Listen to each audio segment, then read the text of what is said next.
పేరు పేరు నమస్కారం తెలుపుతూ యూరియా ప్రాబ్లం నుంచి ఇవన్నీ సంఘటనలు జరుగుతున్నాయి.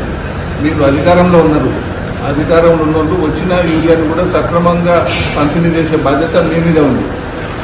ఎవరు కూడా సక్రమంగా ఇవ్వకుండా గుంపులుగా జమ చేసి అందరినీ ఇబ్బందులు పెట్టుకుంటూ ఆంజనేయులు అనే వ్యక్తి కాకలపడిన వ్యక్తి స్పృహ తప్పే పరిస్థితికి మీరే తెచ్చిండ్రు. అయితే ఒక వ్యక్తి ఏదైనా స్పృహ తప్పి పడిపోయిందో ఏదో ఆపత్తుందో అంటే సాయం చేయడం కూడా నేరం అనే విధంగా మాట్లాడుతున్నాం.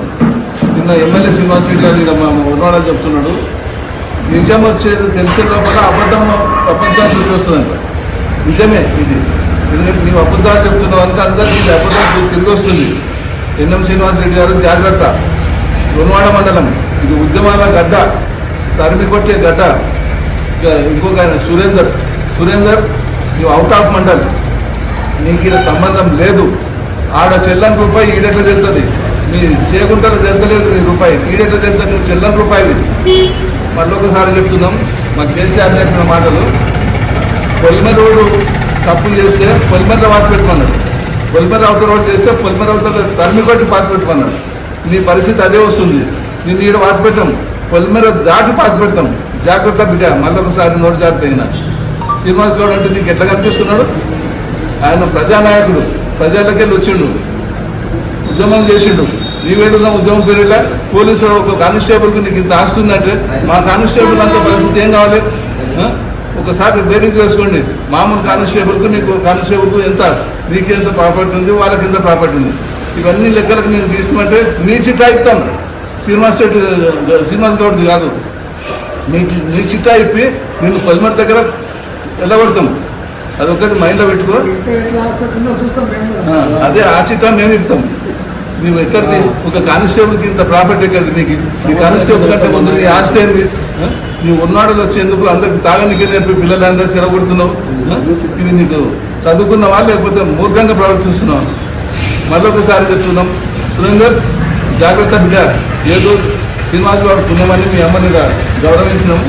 మళ్ళొకసారి నన్ను ఓర్మాడలు మాట్లాడమంటే ఈయన చీల్చేస్తాం, లేకపోతే నీకు పొలిమేర వాత పెట్టేస్తాం. జాగ్రత్త, నీకు ఇది ఒక్కటి గుర్తుపెట్టుకో.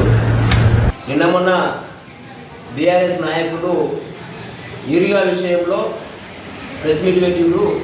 ఆ పిచ్చకుంట్ల అంజనయ్య అనే వ్యక్తి వాస్తవంగా మీకొక్కరికి తెలిసిన వ్యక్తి కాదు.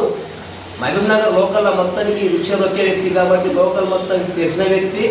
ఆయన వాస్తవంగా కూడా యూరియా కొరకు రాలేదు. ఆయన దీర్ఘకాలిక రోగం అనేది ఒకటి కిడ్స్ అనే రోగం ఉంది. ఆ రోగంతో ఆయన రోడ్డు మీద పడడం వల్ల మీరు అక్కడ ఉండి యూరియాకే వచ్చిందని చెప్పని దాన్ని క్రియేట్ చేసి ఏదో ప్రభుత్వం మీద బురద చల్లాలన్న ఉద్దేశంతో మీరు తీసుకుపోయారని తీసుకొచ్చి హాస్పిటల్ జాయిన్ చేసిండ్రు. దమ్ముంటే రండి, మీరు ఏ హాస్పిటల్ అయితే జాయిన్ చేసిండ్రు అదే హాస్పిటల్ పోదాం. హాస్పిటల్ పోయి అదే పిచ్చకుండా అంజనాయని అడుగుదాం, నీ యూరియా కొరకు వచ్చినావా లేకపోతే రిక్షా దొక్కడానికి వచ్చినావా, దేనికి వచ్చినావా అని చెప్పని మేము అక్కడ వస్తాము, మీరు కూడా రండి అడుగుదాము. అడిగితే ఆయన దేనికి వచ్చిండో నేను యూరియాకు రాలేదు అని చెప్పి అంటే మేము మీరు ముక్కు నేలకు రాస్తారా? లేదు నేను యూరియాకే వచ్చి కింద పడ్డా అని చెప్పి అంటే మేము ముక్కు నేలకు రాయడానికి సిద్ధంగా ఉన్నాం. మా సవాల్ స్వీకరించే దమ్ము మీకున్నా, ఎవరైనా ఏ లీడర్లు ఉన్నా, మనవాడ మండల లీడర్సే కావచ్చు, మైనార్లో ఉన్న బీఆర్ఎస్ లీడర్సే కావచ్చు, వాస్తవంగా దమ్మున్న ఉంటే రాండి హాస్పిటల్ కాడికి వెళ్దాం.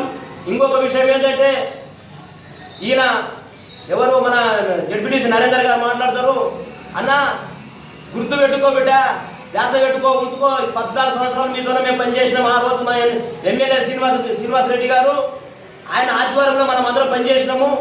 ఆయన జిల్లా అధ్యక్షుడిగా ఉండే, నువ్వు జడ్పీటీసీగా ఉన్నావు. నీ అరచకాలన్నీ మాకు తెలియదని కాదు, అన్నీ తెలుసు.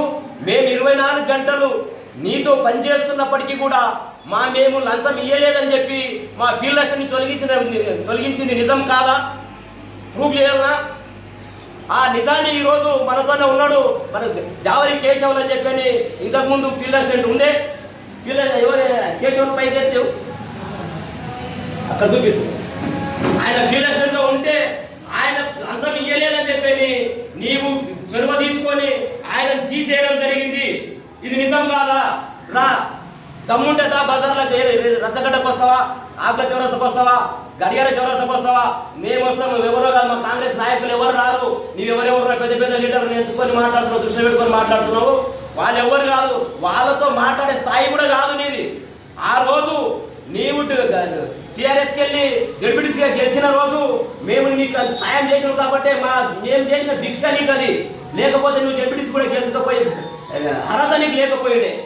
ఆ రోజు గెలిపించిన పొరపాటుకు ఈ రోజు మమ్మల్ని దూషించి మాట్లాడడానికి నీకు ఇచ్చిన ఎవరు అధికారం ఇచ్చిండ్రు అనేది నువ్వు నిజం చెప్పాల్సిన అవసరం ఉండదు. ఇంకొకటి ఏంటంటే చెల్లని దుడ్డుకు గీత లేకు అనే మాట మాట్లాడుతున్నావు. చెల్లని దుడ్డు కాదు భయ్, జాస పెట్టుకో. ఏ నాయకుడు ఇయ్యలే, ఏ ప్రభుత్వ నాయకుడు, ఏ ఎమ్మెల్యే ఇయ్యలే, ఎవడు ఇయ్యలే. ఇప్పటి వరకు ఏ ఊర్లో వచ్చినా కూడా ఏ పీరియ ఖర్చు కొరకు అని చెప్పని 10,000 రూపాయలు ఇస్తున్న వ్యక్తి రాని మాట్లాడేది దమ్ముందా నీకంతా? ఏ ఒక్క రూపాయి పడిపోతే 10 సార్లు వెతుకొని దేవుడు తీసుకొని జేబులు వేసుకునే వ్యక్తివి నువ్వు.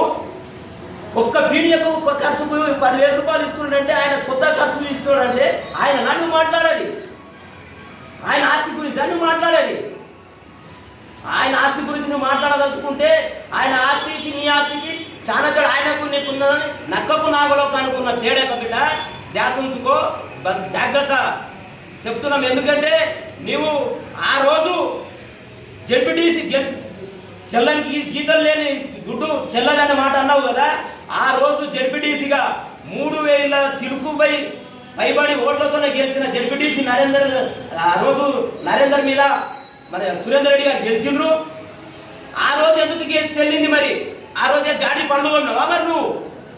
ఆ రోజే చెల్లదని చెప్పి పంపించడానికి చేతగాలే, ఈరోజు ఊరు కాదు మండలు కాదని మాట్లాడుతున్నావు. ఆ రోజు చేతగంతనందుకు ఈరోజు మా మంచితనాన్ని పరీక్షించాలనుకుంటున్నారా? మా మంచితనాన్ని పరీక్షించాలనుకుంటే బిడ్డ జాగ్రత్త. మీరు మండలే కాదు, ఎక్కడ నీకు దమ్ముందా? ఈ మండలి కాదని చెప్పని ప్రూఫ్ చేయడానికి నీకేమైనా దమ్ముందా? నీకేమైనా రైట్స్ ఉన్నాయా? జీవో తీసుకొస్తావా? తీసుకురా చూద్దాం నీ దమ్ముంటే.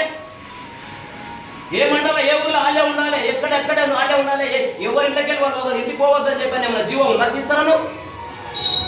నీ దమ్ముంటే చూద్దాం, తీసుకురా. ఎవరితో తీసుకొస్తావు? ఏడు తీసుకొస్తావు? దొరల పరిపాలన అనుకుంటున్నా? ప్రజల పరిపాలన ఇది. మీ ప్రభుత్వం ఉన్నప్పుడు దొరలే మాట్లాడాలి, ప్రెస్ మీట్ మాట్లాడాలనుకున్నా, ప్రజల గురించి మాట్లాడాలనుకున్నా, అభివృద్ధి గురించి మాట్లాడాలనుకున్నా, మొత్తానికి దొరలే మాట్లాడాలి. దొరలు మాట్లాడేది మీరు కాపీ కొట్టాలే తప్ప మా ప్రభుత్వం అట్లాంటిది కాదు. గుర్తుపెట్టుకోండి బిడ్డ. ప్రజల పరిపాలన, ప్రజలకు అన్ని విధాలుగా హక్కులు ఇచ్చిన ప్రభుత్వము. ధ్యాస ఉంచుకోండి. ప్రజల కొరకు పనిచేస్తున్న నాయకులని మీరు మాట్లాడవచ్చు, దూషించి మాట్లాడాలనుకోదలుచుకుంటే మీరు ఏదో ప్రెస్ మీట్లోనో కాదు, ఏదో కాదు, రండి. ఊరూరు పోదాము. ఊరూరులో బొడ్రాయి ఉంటుంది. బొడ్రాయి, ప్రతి ఊర్లో బొడ్రాయి లేని ఊరున్నది. కానీ ఆ వ్యక్తిది సాయం లేని ఊరు లేదని కూడా మేము ఇప్పుడు గట్టిగా చెప్పగలుగుతున్నాం. ఎందుకంటే బొడ్రాయి లేకపోతే ఊరు ఉండదు. కానీ ఆ ఊర్లో సాగు సచ్చిండ్రు అంటే ఖచ్చితంగా అవుతుంది, సాయం జరిగే ఉంటుంది. ఖచ్చితంగా మా నాయకులు, మా కాంగ్రెస్ నాయకులు అందరూ ఏదో చొరవ తీసుకొని వాళ్ళ సొంత కష్టతోటి, వాళ్ళకి ఏదో ఆర్థికంగా లేకనో ఉందో, వాళ్ళు ఏదో బాబు చేస్తూ చనిపోయిన బాధతోటి వాళ్ళకి ఏదో సాయం అందియాలన్న ఉద్దేశంతో అందించారు. ఆ ఒకవేళ సాయం అందించిన ఊరు ఏదన్నా ఉంది అంటే చూద్దాం, ఆ ఊర్లో పోయి మాట్లాడదాం. మీ దమ్ముంటారండి.